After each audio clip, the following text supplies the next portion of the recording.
पूर्वोत्तर राज्यों की पूरी तस्वीर को बदल करके रख दिया है। आज पूर्वोत्तर के राज्यों में आतंकवाद नहीं है, अलगाववाद नहीं है, घुसपैठ नहीं है। श्रीमान शंकर देव की भूमि पर भी कांग्रेस के समय में विदेशी घुसपैठियों ने अतिक्रमण करके कब्जा कर लिया था, लेकिन जब सर्बानंद सोनोवाल के नेतृत्व में भारतीय जनता पार्टी की सरकार बनी, घुसपैठियों को वहां से निकाल बाहर कर दिया गया। आज घुसपैठ की समस्या और अलगाववाद की समस्या का समाधान विगत 5 वर्ष के दौरान आपने असम के अंदर देखा होगा।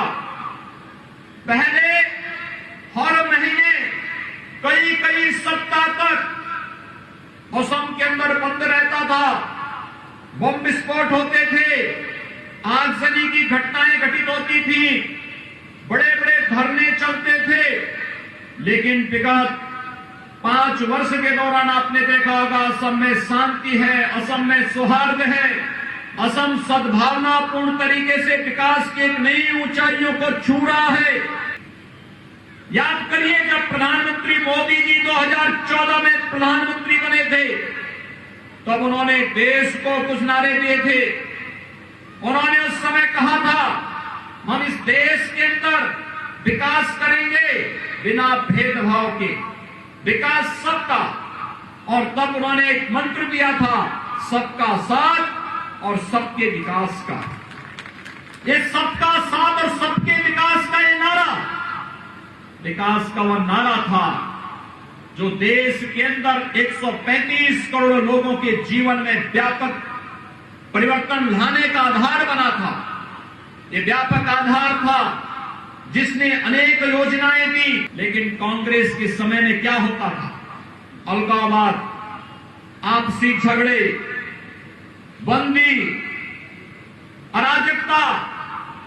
और कांग्रेस आज भी वही कार्य कर रही है। असम के अंदर एआईयूडीएफ के साथ कांग्रेस का समझौता और कम्युनिस्टों के साथ कांग्रेस का समझौता इस बात को प्रदर्शित करता है कि भाजपा तो विकास के पथ पर असम को आगे ले जाना चाहती है, असम के प्रत्येक नागरिक के जीवन में खुशहाली लाना चाहती है। लेकिन कांग्रेस घुसपैठ करा करके एक बार फिर से असम को अलगाव और अराजकता की ओर धकेलने की कुत्सित चेष्टा का हिस्सा बनना चाहती है। और इसीलिए भाइयों बहनों, हम सब आपके पास आए हैं। भाजपा ने जो कहा वो करके दिखाया। याद करिए, पूर्वोत्तर के राज्यों में आज आनंद और खुशहाली है, विकास के पथ पर अग्रसर हो रहा है। हम इस बराक वैली में बैठे हैं।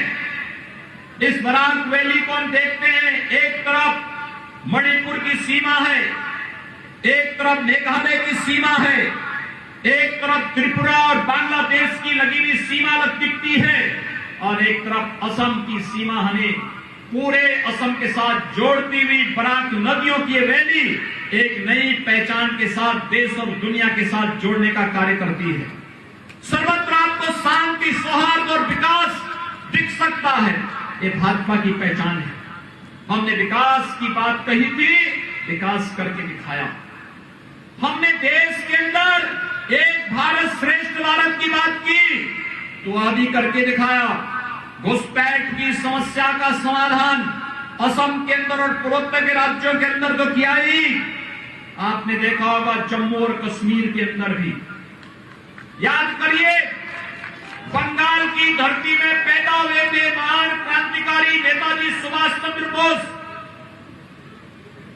कांग्रेस ने उन्हें सम्मान नहीं दिया, लेकिन नेताजी सुभाष चंद्र बोस को सम्मान देने का कार्य भारतीय जनता पार्टी ने किया।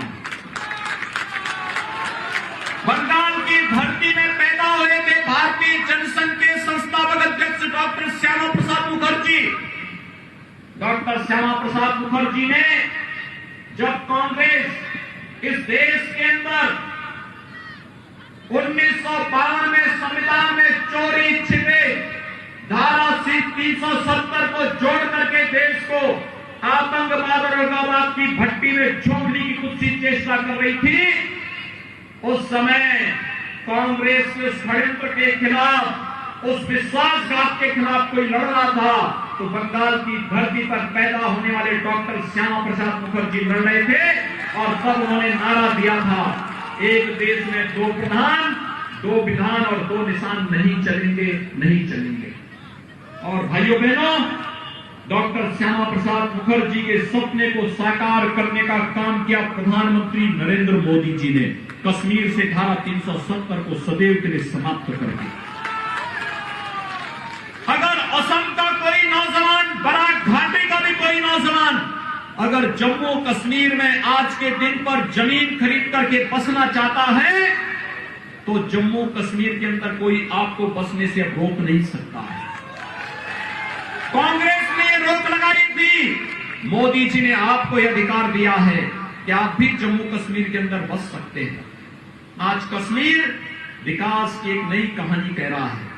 जो पाकिस्तान बार बार घुसपैठ करके देश के अंदर बम विस्फोट करवाता था, आतंकी गतिविधियों को प्रश्रय देता था, आज भारत के बहादुर जवान उस पाकिस्तान के अंदर घुस करके सर्जिकल स्ट्राइक को अंजाम दे करके आतंकी कैंपों को नष्ट करने का कार्य करते हैं। ये भारत का शौर्य और पराक्रम है। तो भाइयों बहनों, जब मैं लोकसभा चुनाव के दौरान असम में आया था, जहां भी जाता था एक ही बात यहां लोग कहते थे, और लोग कहते थे कि योगी जी आप ये तो बताइए कि आप यूपी के चीफ मिनिस्टर हैं, भगवान राम का जन्म अयोध्या में हुआ था, मंदिर कब बनेगा? लोग मुझसे एक प्रश्न करते थे। और भाइयों बहनों, मुझे आप सबको बताते हुए प्रसन्नता की अनुभूति है, 5 अगस्त 2020 को प्रधानमंत्री मोदी जी ने अयोध्या में भगवान श्री राम के भव्य मंदिर के निर्माण कार्य का शुभारंभ कर दिया है। भाइयों बहनों, मैं आपका इसलिए आभारी हूं कि राम मंदिर निर्माण के लिए, समर्पण निधि के लिए असम ने भी, हर परिवार ने भी अपना योगदान किया है। और इसके लिए आपके प्रति आभार व्यक्त करने के लिए भी मैं आया हूं कि आपने राम मंदिर निर्माण के लिए जो सहयोग किया है, इसके लिए मैं आपको उत्तर प्रदेश वासियों की ओर से, देशवासियों की ओर से हृदय से साधुवाद देता हूं, आपका अभिनंदन करता हूं। राम मंदिर हमारे लिए आस्था का विषय ही नहीं, बल्कि स्वतंत्र भारत में एक भारत श्रेष्ठ भारत की एक नई पहचान देने वाला एक माध्यम भी बन रहा है। राम मंदिर भारत का पहचान है, भारत का राष्ट्र मंदिर है। और भारतीय जनता पार्टी जो कहती है वो करके दिखाती है। और भारतीय जनता पार्टी यही कहने के लिए आपके पास आई है कि भाइयों बहनों, आपने देखा होगा एक एक करके सभी समस्याओं का समाधान भारतीय जनता पार्टी कर रही है।